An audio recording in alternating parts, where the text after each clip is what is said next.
L'intro du sujet d'aujourd'hui est assez spéciale et fait référence à des écrits vieux de plusieurs milliers d'années. 2 à peu près. Ce sont les récits bibliques qui, dans le 6e chapitre du livre de l'Apocalypse, parlent de 4 chevaliers célestes, entourés de mystères qui, en prélude de la fin du monde, chevaucheront la terre des hommes et des femmes aussi. Il est écrit que le pouvoir leur fut donné sur le quart de la terre pour faire périr les hommes par le glaive, la famine, la mortalité, par les bêtes sauvages de la terre. Apocalypse 6e chapitre, 8e verset. Savez-vous qu'en tant que manager, ce ne sont pas 4 mais 5 menaces qui planent sur vous et qui mettent en péril votre jugement, votre savoir-faire, votre efficacité managériale et tout ce qui fait de vous le gestionnaire tant apprécié et jalousé par certains parfois. Vous souhaitez les connaître? Voyons cela après le générique.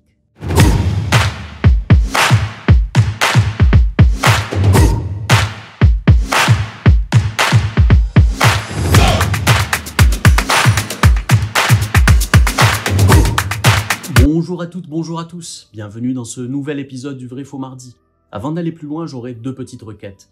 Qu'attendez-vous pour vous abonner à la chaîne? Plus de 50% des vues sont le fait de viewers non abonnés. Alors allez, un petit effort, oui comme ça.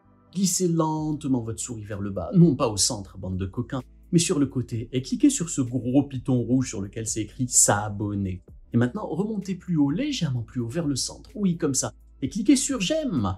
Facile. Top chrono pour les 5 minutes du sujet du jour.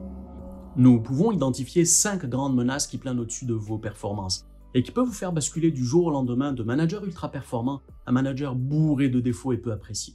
La situation actuelle, l'isolation dans laquelle se trouvent certains pourrait même exacerber ces combinations. Assez fait durer le suspense et voyons la première plaie d'un bon manager. En première position, la colère. Pensez-vous être capable de faire de bons choix en étant en rogne? Avoir les nerfs en boule pourrait vous faire prendre les pires décisions de votre vie. Ne pas savoir vous modérer, ne pas pouvoir vous contenir, ferait naître également un sentiment de crainte chez les personnes dont vous avez la responsabilité ou vos collaborateurs. Soyez pareil à un phare affrontant la rage des océans. Vous devez savoir rester droit et encaisser tous les éléments qui vous pousseraient à vous laisser aller. Vous savez, cela aurait un effet majeur sur les membres de votre équipe et vos collaborateurs qui ne pourront que penser du positif de vous. Cela permettra à votre capital confiance de croître également. Et entre nous, petite confidence. Cette personne qui essaye de vous pousser à bout n'en sera que plus dérangée, perturbée par votre placidité. Posez-vous une question magique. Pourquoi devrais-je m'énerver? Est-ce à cause d'un collègue n'assumant pas ses responsabilités? À cause d'un supérieur ayant autant d'aptitudes managériales qu'une amibe, si une amibe en avait? Ou est-ce à cause d'une chose dont j'ai, moi, en tant que manager, le contrôle? Le fait de prendre du recul vous permettra de mieux réfléchir à la solution la plus idoine. Votre collègue excité qui vous pousse à bout, rassurez-le. Ce fournisseur qui vous pose un lapin, ayez toujours un plan D, vous savez, c'est celui qui vient après le plan C, qui vient après le plan B. Et si la situation vous le permet, proposez à la personne en face de vous revoir un peu plus tard dans la journée, plus calmement. Pourquoi pas en partageant un bon café, débarrassé de tous les sentiments primaires et énervants. La situation n'en sera que plus facile à gérer et beaucoup plus limpide. Le second point pourrait être lié au premier.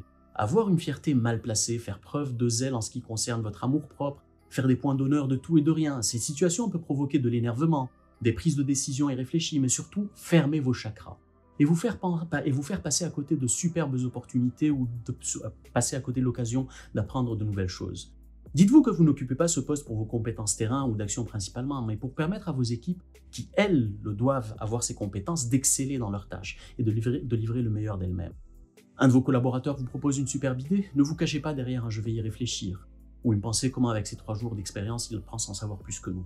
Et voyez ensemble comment tirer le meilleur de cette idée, comment l'enrichir et ne manquez en aucun cas l'occasion de souligner que son idée était excellente et constructive, que ce soit avec lui, avec vos pairs ou avec ses autres collaborateurs. Vous savez, bien des managers jalousent la créativité des autres. Mauvais, ça bride la productivité. Le 3e point, une trop grande ardeur au combat. Je ne parle pas de pugilat, mais d'être un va-en-guerre. Il pourrait être la conséquence des 2 premiers points. Un ami grand sage parmi les sages m'a un jour dit que toutes les batailles ne méritent pas d'être menées. Mais fougueux manager que j'étais à cette époque-là, j'étais guidé par ma fierté. Pour moi, chaque action devait avoir une réaction. Ce côté va-t-en-guerre vous fera prendre des décisions à chaud, sur le coup, qui ne seront pas forcément, qui ne sont jamais les meilleures décisions. Apprenez à prendre du recul, à cerner les irritants, à définir ce qui provoque en vous cette poussée d'adrénaline. Laissez passer ce coup de sang, quitte à vous isoler un moment. Sortir prendre une marche, s'oxygéner et par la suite reprendre le cours normal et naturel des choses. L'intrépidité n'est pas de bon conseil. 4e position, l'attentisme. Attention, ce qui suit n'est pas en contradiction avec les 3 premiers points. Autant les points précédents vous invitent à prendre du recul face à un irritant et ne pas vous lancer face à un irritant et ne pas vous lancer tout corps perdu dans une bataille à l'issue certaine, autant ici il vous est conseillé d'aller de l'avant, situation délicate avec un collègue, un concurrent qui fait du mal, indifférent avec votre hiérarchie. Laissez passer les émotions, mais gérez la situation. N'allez surtout pas penser qu'avec le temps ça se calmera ou que cela se tassera. Vous avez un malentendu avec une personne qui travaille avec vous, prenez le temps d'aborder la question en faisant preuve de diplomatie. Si le tort est le vôtre, reconnaissez-le. Si votre collègue est sur la défensive et vous agresse, faites un pas en arrière, écoutez-le et expliquez-lui que vous comprenez ce qui le met dans pareil état. Et qu'ensemble, oui, ensemble, vous deux, vous allez travailler pour solutionner la situation. L'élément est externe à votre entreprise, un concurrent aux pratiques douteuses ou agressives. Prenez le temps d'analyser les faits et retournez la situation à votre avantage. Nul ne peut soutenir une situation de dumping sur le long terme. Et comme nous le disons en Algérie, si je n'entre pas par la fenêtre, j'entrerai par la porte, ou l'inverse. Le quatrième point, j'ai laissé volontairement ce point qui est plus sensible pour la fin, c'est la compassion envers ses collaborateurs. Une organisation en entreprise s'apparente sous bien des aspects à un régiment ou à une famille. Prenons l'exemple de la famille. Est-ce qu'il est normal de laisser un enfant n'en faire qu'à sa tête et faire bévue sur bévue sans le sermonner? Attention, je n'encourage en aucun cas la violence physique ou morale, mais un sermon en bonne et due forme, ça ne fait pas de mal. L'enfant est un esprit qui cherche à découvrir les limites permises.